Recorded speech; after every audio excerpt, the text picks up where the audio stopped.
नमस्कार दोस्तों। आज मैं आपको अपनी इस वीडियो में बताने वाला हूँ प्रोस्टेट कैंसर की जो एमआरआई कराते हैं उसमें किस हिसाब से ग्रेडिंग होती है और क्या क्या चीज़ें जो नई ग्रेडिंग का हमारे पास टेक्निक आई है जिसको पायरेट्स वर्जन 2.1 भी कहते हैं, उस ग्रेडिंग में क्या क्या चेंजेस आए हैं, ये सारी चीज़ें मैं आपको आज के वीडियो में बताने वाला हूँ। तो प्रोस्टेट कैंसर एक बहुत ही कॉमन कैंसर है। ये सेकेंड मोस्ट कॉमन पाया जाने वाला कैंसर है वर्ल्ड में मेल्स में, और fifth most common cause of death है in world due to cancer. तो जो प्रोस्टेट कैंसर होता है उसकी जो डायग्नोसिस होती है उसके लिए बहुत से हम लोग पार्ट्स में डायग्नोसिस बनाते हैं, जैसे कि क्लिनिकल एग्जामिनेशन कर लिया पेशेंट का, अगर कोई हिस्ट्री है पेशेंट को लोअर यूनिट सिम्टम्स की, उसका जो है डिजिटल रेक्टल एग्जामिनेशन कर लिया, उसमें ये देख लिया प्रोस्टेट हार्ड है या सॉफ्ट है या फर्म है, किस तरीके से प्रोस्टेट की कंसिस्टेंसी है, ये सारी चीज़ें हम लोग डिजिटल रेक्टल एग्जामिनेशन में देखते हैं।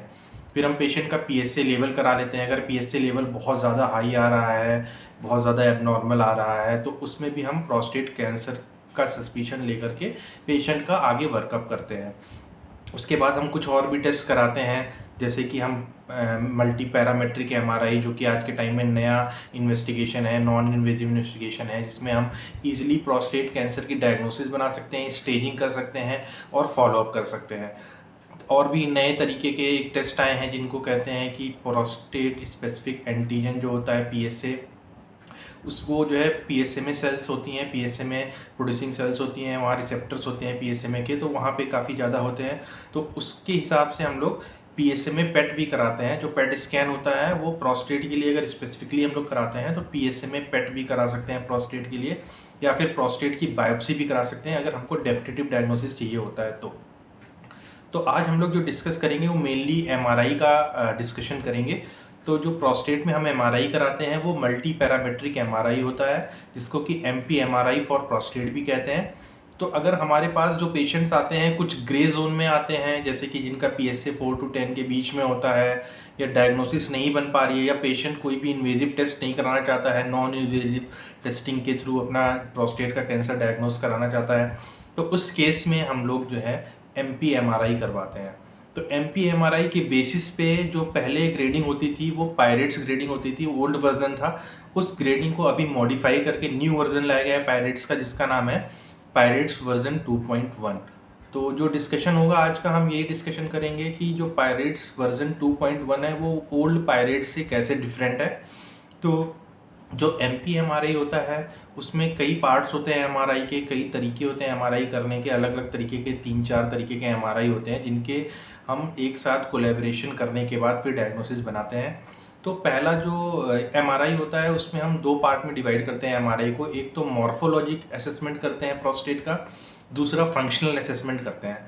तो जो मॉर्फोलॉजिक असेसमेंट होता है उसमें T1 वेटेड एमआरआई आ गया, T2 वेटेड एमआरआई आ गया। ये दोनों जो एमआरआई के वर्जन्स होते हैं ये हम मॉर्फोलॉजिक असेसमेंट के लिए यूज़ करते हैं।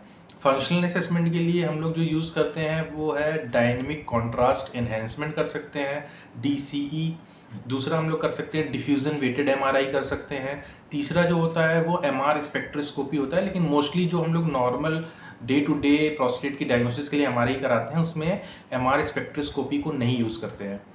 तो जो प्रोस्टेट होता है थोड़ा सा, अगर हम लोग एनाटॉमी में जाएं तो जो ब्रॉडली डिवाइड किया गया है प्रोस्टेट को वो 3-4 जोन्स हैं उनमें डिवाइड किया गया है।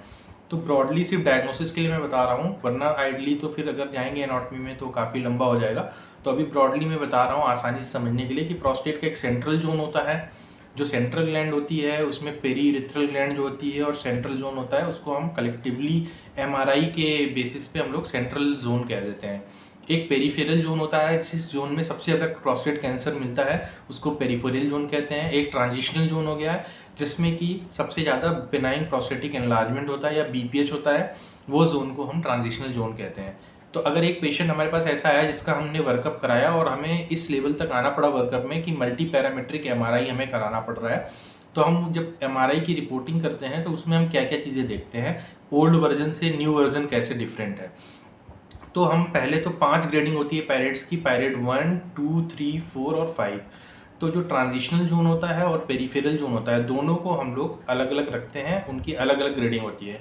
तो जो पेरिफेरल जोन होता है उसकी जो ग्रेडिंग होती है वो हम डिफ्यूजन वेटेड एमआरआई के बेसिस पे, फंक्शनल इमेजिंग के बेसिस पे पायरेट्स की ग्रेडिंग करते थे ओल्ड वर्जन में, और न्यू वर्जन में भी डिफ्यूजन वेटेड एमआरआई के ही बेसिस पे होता है, लेकिन कुछ ऐसे ग्रेड्स होते हैं जिसमें थोड़ा सा डिफरेंट होता है, वो चीज़ मैं अभी बताऊंगा। और जो ट्रांजिशनल जोन होता है उसकी जो इमेजिंग होती है वो मॉर्फोलॉजिक इमेजिंग होती है कैंसर के डिटेक्शन के लिए, और वो T2 वेटेड एमआरआई के बेसिस पे करते हैं ओल्ड वर्जन में भी न्यू वर्जन में भी, लेकिन थोड़ा बहुत डिफरेंस है न्यू वर्जन में, वो चीज़ मैं अभी बताऊंगा। तो अगर पायरेट्स 1, 2 और 3 है तो हम लोग ओल्ड वर्जन और न्यू वर्जन में दोनों में पायरेट्स 1, 2, 3 ही रखेंगे पेरीफेरल जोन के लिए। लेकिन अगर पायरेट्स 3 है तो उसमें बस एक एक्स्ट्रा चीज़ हम कराते हैं पेरीफेरल जोन के लिए कि डायनेमिक कॉन्ट्रास्ट एनहेंसमेंट कराते हैं। अगर वो नेगेटिव आता है तो ओल्ड वर्जन और न्यू वर्जन दोनों में ही पायरेट्स ग्रेड 3 में रख देते हैं और बात को यहीं पे ख़त्म करते हैं। पायरेट्स ग्रेड 4 और 5 ओल्ड वर्जन और न्यू वर्जन दोनों में पेरीफेरल जोन के लिए सेम होता है। उसके बाद हम लोग आते हैं ट्रांजिशनल जोन पे। ट्रांजिशनल जोन पे जो पायरेट्स ग्रेड 1 होता है वो तो सेम वैसे ही होता है जो T2 वेटेड पे होता है, वो ओल्ड वर्जन और न्यू वर्जन दोनों में सेम होता है। जो पायरेट्स ग्रेड 2 होता है वो भी हमारा जो है इसमें T2 वेटेड इमेजिंग के हिसाब से हम लोग पहले तो डायग्नोस करते हैं, लेकिन इसमें हम एक्स्ट्रा में एक चीज़ और कराते हैं कि डिफ्यूजन वेटेड एमआरआई भी कराते हैं। अगर पायरेट्स ग्रेड 2 है ट्रांजिशनल जोन में तो न्यू वर्जन में डिफ्यूजन वेटेड एमआरआई भी कराते हैं। तो DWI के बेसिस पे अगर 1, 2, 3 आ रहा है तो हम पायरेट्स ग्रेड 2 में ही रखेंगे, ओल्ड वर्जन हो चाहे वो न्यू वर्जन हो। लेकिन अगर 4 या 5 आ रहा है तो जो ओल्ड वर्जन में पायरेट्स ग्रेड 2 था उसको न्यू वर्जन में पायरेट्स ग्रेड 3 में रख देते हैं।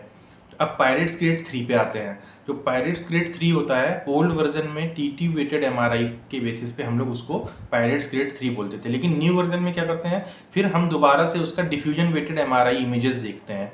अगर डिफ्यूजन वेटेड एमआरआई जो इमेजेस होती हैं उसमें 1 to 4 आता है तब तो हम उसको पायरेट्स ग्रेड 3 में रख देते हैं सेम, यानी कि ओल्ड वर्जन और न्यू वर्जन में दोनों में पायरेट्स ग्रेड 3 ही रहेगा अगर डिफ्यूजन वेटेड एमआरआई में 1 to 4 आता है ट्रांजिशनल जोन का। लेकिन अगर वो डिफ्यूजन वेटेड इमेजिंग में ग्रेड 5 आता है पायरेट्स का तो जो ओल्ड वर्जन में ग्रेड 3 होता था ट्रांजिशन जोन में उसको हम थोड़ा सा मॉडिफाई करके न्यू वर्जन में ग्रेड 4 में डाल देते हैं पायरेट्स के। उसके बाद जो ग्रेड 5 होता है वो T2 वेटेड जो इमेजिंग होती है उसमें ट्रांजिशन जोन के लिए जो ग्रेड 5 होगा वही चीज़ जो न्यू वर्जन है पायरेट्स का, यानी कि पायरेट्स वर्जन 2.1 उसमें ग्रेड 5 में ही रखेंगे। तो एक ये शॉर्ट वीडियो मैंने बनाया था जो पायरेट्स का प्रोस्टेट कैंसर की ग्रेडिंग के लिए न्यू वर्जन आया है उसमें क्या क्या डिफरेंसेस हैं ओल्ड वर्जन से। आगे हम इस प्रोस्टेट कैंसर की जो सीरीज़ है उसको आगे बढ़ाएंगे नेक्स्ट वीडियो में। तब तक के लिए थैंक यू।